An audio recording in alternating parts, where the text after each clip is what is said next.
এই আন্দোলন শেষ পর্যন্ত বিজেপি সরকারের পতন ঘটিয়ে দেয় কিনা সেই শঙ্কা কিন্তু এরই মধ্যে দেখা দিয়েছে এবং বিজেপি সরকারকেও উদ্বিগ্ন মনে হচ্ছে কিছুটা।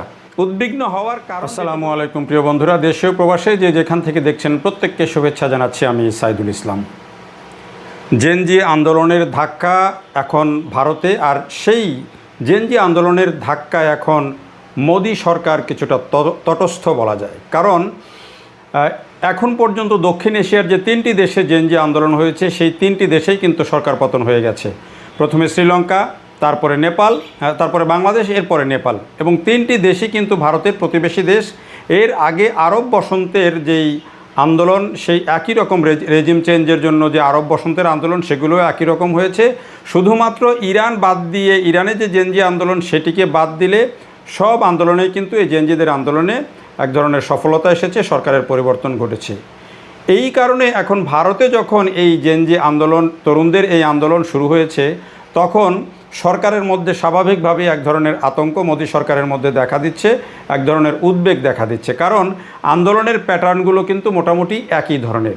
তা না হলে শুধুমাত্র একটা ককরোচ শব্দ থেকে এক প্রধান বিচারপতির একটা শব্দ, ককরোচ শব্দটি ব্যঙ্গাত্মকভাবে বা কিছুটা তাচ্ছিল্যের সাথে উচ্চারণ করায় যুবক সমাজকে নিয়ে করা হয়েছে, যেটি দাবি করা হয়েছিল। এরপর থেকে এই যে তরুণ প্রজন্ম, তারা এই যে ককরোচ জনতা পার্টি বা সিজেপি, দেখেন জিনিসটা কিন্তু মিল আছে। একদিকে বিজেপি যারা ক্ষমতায় আছে তার সাথে মিল রেখে সিজেপি অর্থাৎ ককরোচ জনতা পার্টি নাম রাখা হয়েছে। এবং এই ককরোচ জনতা পার্টি যখন থেকে এই যে এটি অনলাইন আন্দোলন প্রথমে শুরু হলো, সাথে সাথে কিন্তু লাখ লাখ ফলোয়ার এই ককরোচ জনতা পার্টির যেই অনলাইন অ্যাক্টিভিজমের মধ্যে যুক্ত হয়েছে। এবং এখন কিন্তু এদের যেই অ্যাকাউন্ট, সেই অ্যাকাউন্টের যে ফলোয়ার ককরোচ জনতা পার্টি, সেখানে দেখা যাচ্ছে যে অনলাইনে ফলোয়ার তারা কংগ্রেস এবং বিজেপিকে কিন্তু পার করে গেছে। যদিও জাতীয় নিরাপত্তার দোহাই দিয়ে ভারত সরকার তাদের ইনস্টাগ্রাম অ্যাকাউন্ট বাতিল করেছে এবং এক্সের যে অ্যাকাউন্ট সেটিও ঝামেলা হয়েছে, কিন্তু তাদের এখন যে ফলোয়ার, অনলাইনে যে ফলোয়ার সংখ্যা, সেগুলো কিন্তু এখন কোটির ঘর পার হয়ে গেছে। ফলে এটিকে নিছক একটা এই যে অনলাইন আন্দোলন হিসেবে প্রথমে ভাবা হলেও এখন দেখা যাচ্ছে যে এই যে 6 তারিখে দিল্লিতে কিন্তু তারা একেবারে ফিজিক্যালি সমাবেশ করেছে এবং হাজার হাজার তরুণ প্রজন্মের যারা আছেন তারা সেখানে যোগ দিয়েছেন এবং তারা কিন্তু এই যে ককরোচ আন্দোলন, ককরোচ জনতা পার্টি যে আন্দোলন, সেই আন্দোলনে তারা যুক্ত হয়েছেন। এবং সেই আন্দোলন থেকে দেখেন শিক্ষামন্ত্রীর পদত্যাগ দাবি করা হয়েছে। শিক্ষামন্ত্রীর পদত্যাগ কেন দাবি করা হয়েছে? শিক্ষামন্ত্রীর পদত্যাগ দাবি করা হয়েছে এই কারণে যে শিক্ষা ব্যবস্থা তিনি দিয়েছেন, যে শিক্ষা দিয়েছেন, সেটি কিন্তু কর্মসংস্থান দিতে পারছে না, তাদের দাবি। এবং শিক্ষার মধ্যে যেখানে নানা রকম বৈষম্যমূলক প্রতিযোগিতা রয়েছে এবং অনেক তরুণ প্রজন্মের যারা আছে তারা বেকার, অনেকে আত্মহত্যা করেছে, এমন দাবি করে তার পদত্যাগ চাওয়া হচ্ছে। এবং এই আন্দোলনে যোগ দিতে কিন্তু আন্দোলনের যিনি প্রতিষ্ঠাতা অভিজিৎ দীপকে, তিনি যুক্তরাষ্ট্র থেকে এরই মধ্যে ভারতে এসে যোগ দিয়েছেন।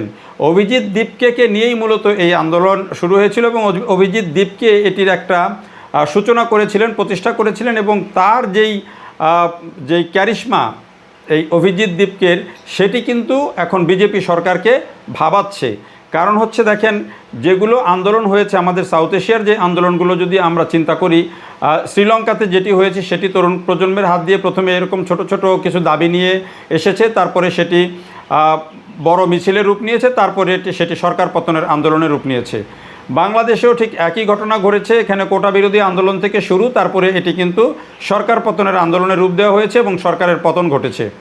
নেপালে একই ঘটনা ঘটেছে। এই কারণে ভারতীয় জনতা পার্টি, বিজেপি, যারা দীর্ঘদিন থেকে ক্ষমতায় আছে এবং বলা হচ্ছে 2014 পর থেকে তারা একচ্ছত্রভাবে আধিপত্য বিস্তার করে তারা ক্ষমতায় আছে, সেই যে ক্ষমতায় থাকা সেটিকে চ্যালেঞ্জ করতে তরুণ প্রজন্ম। এবং তরুণ প্রজন্ম এখানেই এই যে অনলাইন ব্যঙ্গাত্মক যেই প্ল্যাটফর্মটি তৈরি করা হয়েছিল সিজেপি নামে, ককরোচ জনতা পার্টি নামে, সেটি এখন একটি বৃহৎ আন্দোলনের প্ল্যাটফর্ম তৈরি করছে। সেটা উদ্বিগ্ন হওয়ার কারণ যেটি বললাম, যেহেতু উদাহরণগুলো পার্শ্ববর্তী দেশগুলোতে আছে। যদিও শ্রীলঙ্কা, নেপাল বা বাংলাদেশের মতো যেই শাসন ব্যবস্থা বা তাদের যে গণতান্ত্রিক যে পদ্ধতি, সেই পদ্ধতির সাথে ভারতীয় গণতান্ত্রিক পদ্ধতির কিছুটা পার্থক্য আছে এবং সেখানে লোকসভা, বিধানসভার যেই কার্যক্রম এবং বিরাট দেশ, অনেকগুলো রাজ্য, সেই রাজ্যগুলোতে পৃথক পৃথক আন্দোলনের সূচনা করে সেগুলোকে এক জায়গায় করা এবং এক জায়গায় করে তারপরে একটি সরকারকে পতন ঘটানো, সেটি যত সহজ এই দেশগুলোতে, ছোট দেশগুলোতে, শ্রীলঙ্কা, নেপাল বা বাংলাদেশের মতো দেশগুলোতে যতটা সহজ মনে হয়েছে, ঠিক ভারতে ততটা সহজ হবে কি না সেটি অনেকেই বলছেন। কিন্তু আন্দোলনের প্যাটার্ন দেখে কিন্তু সরকার কিছুটা বিব্রত এবং কিছুটা উদ্বিগ্ন, কারণ এই আন্দোলনগুলোতে প্রত্যেকটাতেই কিন্তু ফলাফল এসেছে, একটা ফলাফল এসেছে এবং সবগুলোই কিন্তু একটা রেজিম চেঞ্জের ঘটনা কিন্তু ঘটেছে। এই কারণে ভারত হয়তো মোদী সরকার কিছুটা উদ্বেগের মধ্যে পড়ে গিয়েছে, কারণ তাদেরও কিন্তু লোকসভাতে একচ্ছত্র যেই একক সংখ্যাগরিষ্ঠতা বা 2/3 সংখ্যাগরিষ্ঠতা কিন্তু লোকসভাতে তাদের নাই, ফলে চাইলেই কিন্তু যা কিছু তারা করতে পারছে না, শরিকদের উপরে নির্ভর করতে হয়।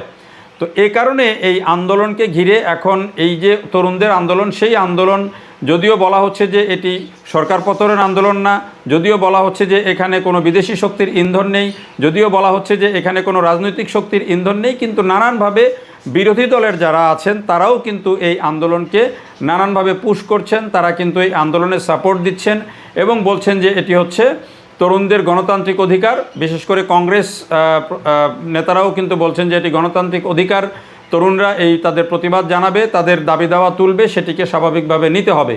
তার মানে হচ্ছে যে এইখানে রাজনীতি অবশ্যম্ভাবীভাবে ঢুকবে। আরেকটা বড় বিষয় হচ্ছে যে এই যেই অভিজিৎ দীপকে, যাকে দিয়ে এই আন্দোলনের সূচনাটি হয়েছে, যিনি এই আন্দোলনের প্রতিষ্ঠাতা, তিনি কিন্তু আম আদমি পার্টির এক সময়ের তিনি সোশ্যাল মিডিয়ার অপারেটর ছিলেন, সোশ্যাল মিডিয়াটা পুরোটাই তিনি কিন্তু দেখভাল করতেন। সেখানে কন্টেন্ট থেকে শুরু করে সেখানে যেই নানা রকম ব্যঙ্গাত্মক যে চিত্র বা যেগুলো কন্টেন্ট সেগুলো তৈরি করা, সেই কাজগুলো কিন্তু তিনি করতেন। তিনি সাংবাদিকতার ছাত্র এবং আন্তর্জাতিক সম্পর্ক নিয়ে যুক্তরাষ্ট্রে পড়াশোনা করছেন এখন। ফলে এই যে 30 বছরের একজন তরুণ, এই তরুণের যে নেতৃত্ব, সেটিও কিন্তু ওই জেনজি প্রজন্মের নেতৃত্ব বা আগে যে আন্দোলনগুলো হয়েছিল সেগুলোর নেতৃত্বের কিন্তু একটা রূপ কিন্তু এখানেও দেখা যাচ্ছে। এসব লক্ষণগুলোর কারণেই কিন্তু ভারত সরকার বা মোদী সরকার কিন্তু এখন এই বিষয়গুলোকে সিরিয়াসলি নিতে বাধ্য হচ্ছে। আরেকটা বিষয় হচ্ছে, যেহেতু এখন ভূ রাজনীতি নানানভাবে হিসাব নিকাশ হচ্ছে, মার্কিন যুক্তরাষ্ট্রের সাথে ভারতের যে আগের যে রসায়ন সম্পর্কের, সেই সম্পর্কের রসায়নটা এখন নাই। এইখানে পুরো দক্ষিণ এশিয়াকে ঘিরে বা এই মার্কিন যুক্তরাষ্ট্রের যে তৎপরতা, সেই তৎপরতায় ভারত কিন্তু একেবারে একচ্ছত্রভাবে মার্কিন যুক্তরাষ্ট্রকে সাপোর্ট করছে না। এখানে চীন ভারতের যে সম্পর্ক সেটির প্রভাব রয়েছে, মিয়ানমারের সাথে ভারতের যে সম্পর্ক সেটির প্রভাব রয়েছে, বাংলাদেশের সাথে ভারতের সম্পর্ক ভালো যাচ্ছে না। সব মিলিয়ে এই অঞ্চলটাতে যেই পরিস্থিতি, সেই পরিস্থিতির মধ্যে ভারত বিজেপি সরকার এমনিতেই নানান দিক দিয়ে চাপের মধ্যে রয়েছে। সেই চাপের মধ্যে যদি এখন এই জেনজি প্রজন্ম আন্দোলনটাকে আরও বড় করে তোলে, সেটি স্বাভাবিকভাবেই কিন্তু সরকারকে অনেক বেশি ভাবাচ্ছে মোদী সরকারকে। যেহেতু শিক্ষামন্ত্রীর পদত্যাগ চাওয়া হচ্ছে, এখন শিক্ষামন্ত্রী যদি পদত্যাগ করেন তাহলে একদিকে সরকারের দুর্বলতা প্রকাশ পায়, আবার যদি পদত্যাগ না করেন তাহলে জেনজি আন্দোলন কোথায় গিয়ে থাকে সেটিও কিন্তু একটা ভাবনার বিষয়। সব মিলিয়ে এখন এই যে দক্ষিণ এশিয়ার 3টি দেশের জেনজি আন্দোলনের সরকার পতনের পর ভারতের অবস্থা কী দাঁড়ায়, সেটির দিকে কিন্তু এখন পুরো দক্ষিণ এশিয়ার আগ্রহ, বিশ্বের অনেক দেশের কিন্তু আগ্রহ রয়েছে। দেখার জন্য সবাইকে অনেক ধন্যবাদ।